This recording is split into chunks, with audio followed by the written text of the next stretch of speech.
Hi, I'm Jacob Goldsmith. Hi, my name is Mrs. Fields. It's very nice to meet you, Mrs. Fields. So why did you want to meet with me today? Well, I just turned 62 and I feel like I've been losing muscle and strength. Getting out of my chair is harder than it used to be.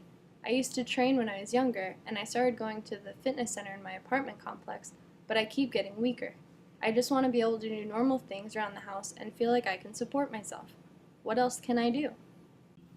Well, first of all, it's great that you're getting in the gym again. Exercise, and resistance training in particular, can go a long way toward building and maintaining muscle size and strength. But before we talk about exercise, would you mind if I ask how much protein you're getting in your diet? I'm on a diet my nephew showed me. I bought a copy of it with me. Here you go. It looks like you're getting limited protein and really only consuming one large portion of protein at night with your dinner. Yes? Is that an issue? I saw it on Dr. Oz. Low dietary energy intake is common among healthy elderly adults. There has been speculation that the protein recommendations for these older individuals may actually be higher than the currently recommended 1 gram of protein per kilogram body weight. A review by Dickinson, Volpe, Rasmussen in 2013 explains that normal aging is characterized by the gradual loss of skeletal muscle mass, strength, and function. Together, this is commonly referred to as sarcopenia. The onset of muscle atrophy may begin as early as 25 to 30, and the rate of muscle atrophy only accelerates with aging. It has been shown that a loss of 3 to 5% of muscle mass per decade occurs after the age of 30. This decline becomes steeper after the age of 60. The origin of sarcopenia isn't yet clearly understood, but several mechanisms have been proposed. For instance, irreversible fiber damage, deinnervation or loss of contact between nerve and muscle, and an accumulation of mitochondrial DNA deletion mutations due to oxidative Sarcopenia is stress. associated with impaired physical function and the reduced ability to perform activities of daily living, which significantly increases the risk for falls, frailty, and dependence in older adults. I see. One of the primary factors thought to contribute to muscle loss with aging is the impaired ability of skeletal muscle of older adults to respond to anabolic stimuli. This is known as the anabolic resistance of aging. Relatively small quantities of essential amino acids are capable of stimulating muscle protein synthesis in young individuals, but not in older individuals. Muscle protein is constantly remodeled through continuous synthesis of new proteins and degradation of existing proteins. This is referred to as protein turnover. When synthesis is greater than degradation, there is a positive net protein balance, and hypertrophy or muscle growth and repair can occur. However, if a breakdown is greater than synthesis, muscle wasting occurs. The rate of synthesis increases in response to a meal. Breakdown also increases, but to a lesser extent, resulting in a positive protein balance, or an anabolic period. After an overnight fast, synthesis is decreased by 15 to 30%, depending on the length of the fast. Yeah. Degradation changes minimally, resulting in a negative protein balance, or catabolic period. Nutrition and exercise have been identified as potent stimulators of skeletal muscle protein synthesis, and can acutely increase protein anabolism within skeletal muscle. Over time, these acute increases provide a necessary stimulus to preserve and increase skeletal muscle size and strength. Thus, exercise and nutritional strategies represent some promising treatments to slow or reverse the progression of sarcopenia. Ingesting larger quantities of essential amino acids stimulates muscle protein synthesis to a similar degree in younger and older adults. However, sensitivity to amino acid availability seems to be reduced with age. The ability of adequate amino acid intake to stimulate muscle protein synthesis remains intact. Collectively, these data suggest that there's a threshold of leucine, in which it's necessary for amino acids to stimulate muscle protein synthesis, and that this threshold is increased with aging. However, this impaired response can be overcome by ingesting proper quantities of protein. Yes, do go on. Do go on, do go on. Leucine is an essential amino acid, and it's one of 3 branched-chain amino acids, including valine and isoleucine. Leucine has actually been identified as the most potent stimulator of muscle protein synthesis. In one study, done by Glenn et al. In 2010, muscle protein synthesis was stimulated by both 1.8 grams of leucine and 3.5 grams of leucine in young adults. However, older adults were unresponsive to the 1.7 gram dosage, whereas increasing the amount to 2.8 grams restored muscle protein synthesis. So increasing the quantity of leucine in any given meal may be an adequate strategy to promote muscle protein synthesis in older adults.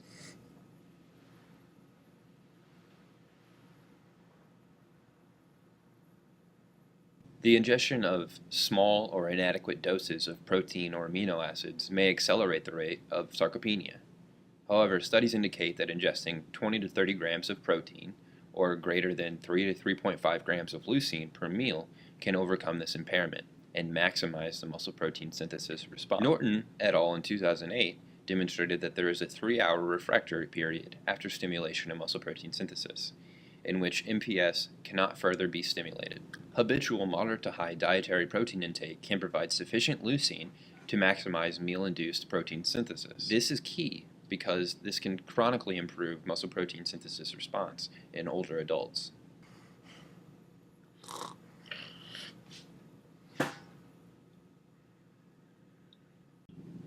Kapurson et al. In 2012 showed that increasing the leucine content of a mixed meal consisting of fat, protein, and carbohydrates is capable of normalizing or even increasing protein synthesis in older populations. Habitual protein intake is a key determinant of the efficacy of leucine and protein's effects on muscle protein synthesis. In a study on 8 healthy older individuals, post-meal protein synthesis was improved over the course of 2 weeks of leucine supplementation. It appears that adequate protein intake can chronically upregulate the potential for muscle protein synthesis, therefore making insufficient protein more bioavailable.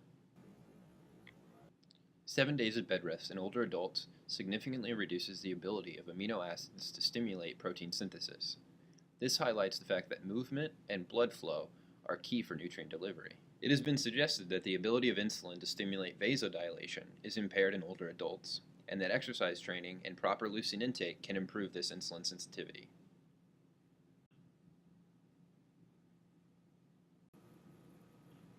In a study conducted by Timmerman et al. In 2012, it was found that a single bout of aerobic exercise at moderate intensity was effective at increasing anabolic effects of nutrient intake in older sedentary adults. This effect seems to be mediated by exercise-induced improvements in nutrient-stimulated vasodilation and nutrient delivery, rather than insulin signaling.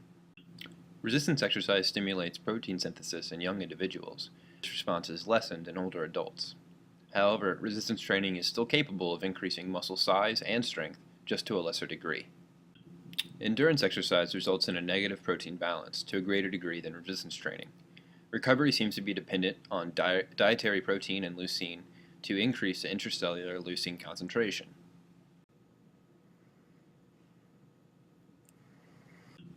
The acute effects of any exercise are catabolic. However, regular exercise training is essential to optimize muscle growth and hypertrophy. So once protein synthesis is stimulated by a meal, there is a 3-hour refractory period, in which protein synthesis cannot be further stimulated. So this means that spreading our meals out throughout the day and ensuring at least 3 to 3.5 grams of leucine with each meal will ensure that we are spiking muscle protein synthesis, therefore optimizing building muscle and maintaining strength. As with any line of research, certain limitations exist. Some of these studies have used small sample sizes, been non-randomized, have used animal models, had a limited special cohort, or no direct measure of protein breakdown. No, I understand. It's a lot to take in all at once. However, the timing and quantity of protein seem to become more crucial as we age and combat sarcopenia. Thanks for coming in today, Mrs. Fields. It was lovely to meet you, and I hope you've learned a lot. Thanks for your time.